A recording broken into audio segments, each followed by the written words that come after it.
Hi friends, संघर्ष class YouTube channel में आप लोगों का स्वागत है। मैं गोविंदा सर। इससे पहले मैं द्विघात समीकरण का आप लोगों को बेसिक कंसेप्ट दे चुका था। द्विघात समीकरण को 3 मेथड के द्वारा बनाया जाता था। पहला था द्विघाती सूत्र, दूसरा गुणनखंड विधि और तीसरा जो था पूर्ण वर्ग विधि। तो आज हम लोग गुणनखंड विधि से द्विघात समीकरण को पढ़ेंगे। अगर आप इससे पहले मेरा फर्स्ट वीडियो देख लीजिएगा ताकि आपको ये दूसरा वीडियो पूर्ण रूप से समझ में आए। तो आप जरा ध्यान दीजिएगा, आज हम लोग गुणनखंड विधि से द्विघात समीकरण को हल करेंगे।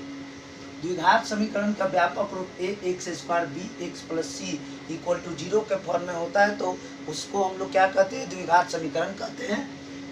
और द्विघात समीकरण को गुणनखंड विधि से बनाने का रूल होता है, एक्स स्क्वायर के गुणांक ए से सी में गुना करते हैं और x के गुणांक b को इस प्रकार जोड़े तथा घटाएं कि जोड़ने घटाने पर b प्राप्त हो, जोड़ने घटाने पर b प्राप्त हो जाए। इसको इस प्रकार से जोड़ेंगे और घटाएंगे ना कि जोड़ने और घटाने पर b प्राप्त हो जाए तथा गुना करने पर ac प्राप्त हो जाए, तथा गुना करने पर ac प्राप्त हो जाए। तो हम लोग जरा ध्यान देंगे।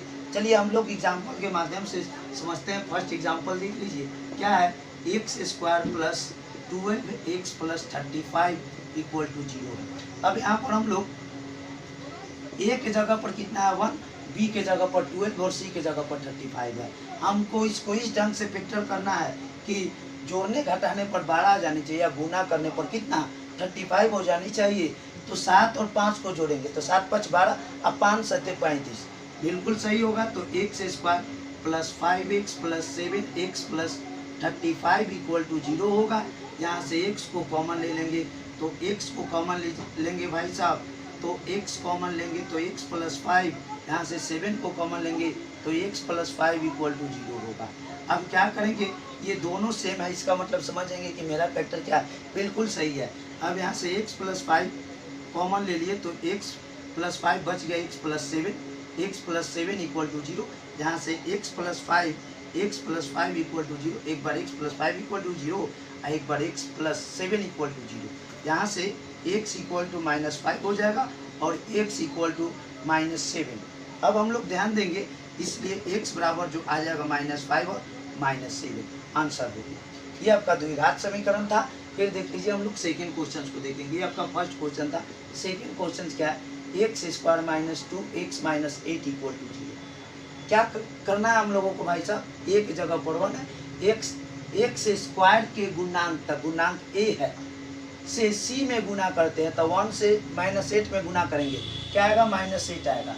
और x के गुणांक b को इस प्रकार जोड़े तथा घटाए। अब x के गुणांक b को इस प्रकार जोड़ना है तथा घटाना है कि जोड़ने घटाने पर -2 आ जाए और गुना करने पर -8 आ जाए। तो यहाँ पर ध्यान दीजिए, हम लोग इसको लिख देंगे x square minus 4x plus 2x minus 8 equal to क्या आ जाएगा 0 होगा। अब यहाँ पर ध्यान दीजिए, x को कॉमन ले लेंगे तो x माइनस 4 और यहाँ पर आ जाएगा प्लस 2 कॉमन, तो x माइनस 4 आ गया इक्वल टू 0।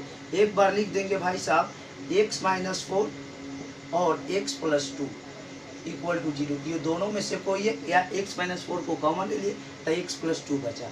अब क्या कर देंगे, x minus 4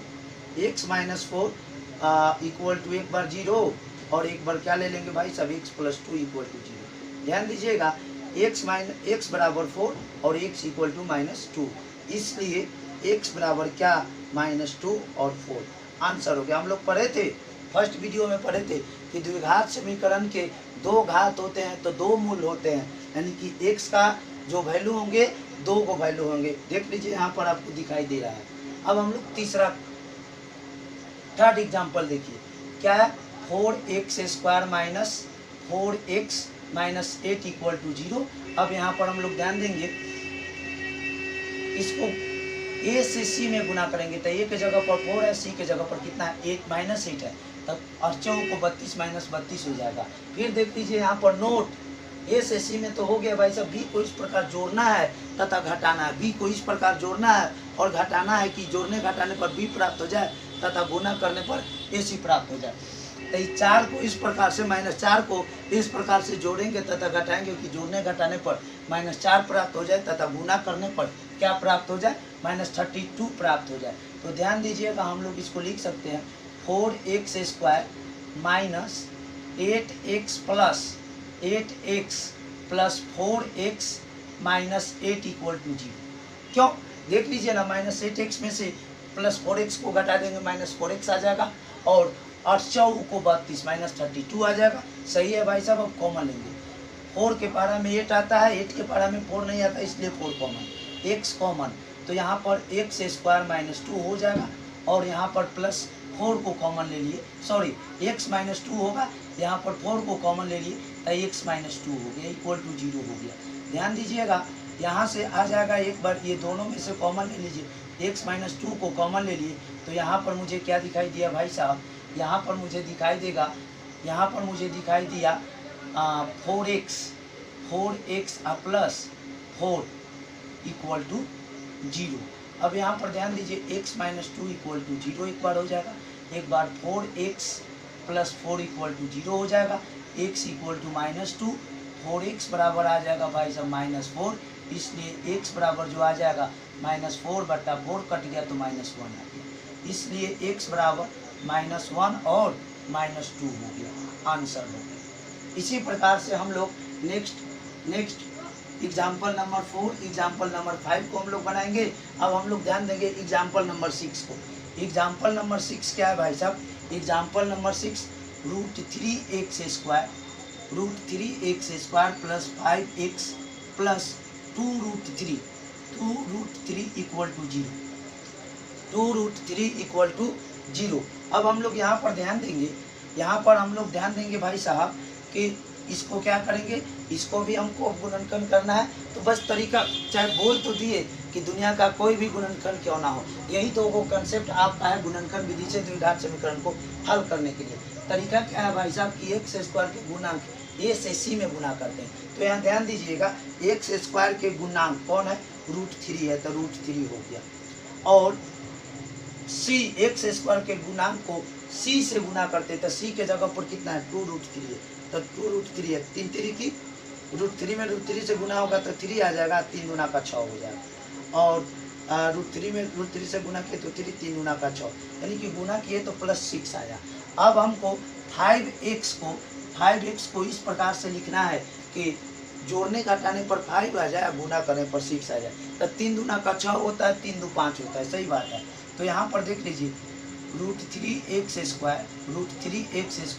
plus 3x plus 2x plus 2√3 = 0 होगा। ध्यान दीजिएगा, अगर हम √2 में √2 से गुना करते हैं तो 2 होगा, √3 में √3 से गुना करते हैं तो 3 होगा, √4 में √4 से गुना करते हैं तो √4 होगा, √5 में √5 से गुना करते हैं तो 5 होगा। इसी को हम लोग यहाँ अपनाएंगे। ध्यान दीजिएगा, ये √3 है, और यह 3 में 2 गो √3 होता है, 2 √3 होता है, यानी कि √3 गुने √3, तो इसमें भी x है, इसमें भी x है, x को कॉमन, इसमें भी √3 है, इसमें भी √3 होगा, तो √3 को कॉमन। जैसा कि हम लोग यहाँ समझे, 3 में 2 √3 होता है, तो एक √3 बाहर निकल गया, x निकल गया, तो यहाँ पर x बच गया। इसमें तो भाई साहब 2 √3 गुने √3 था, तो एक √3 बाहर निकल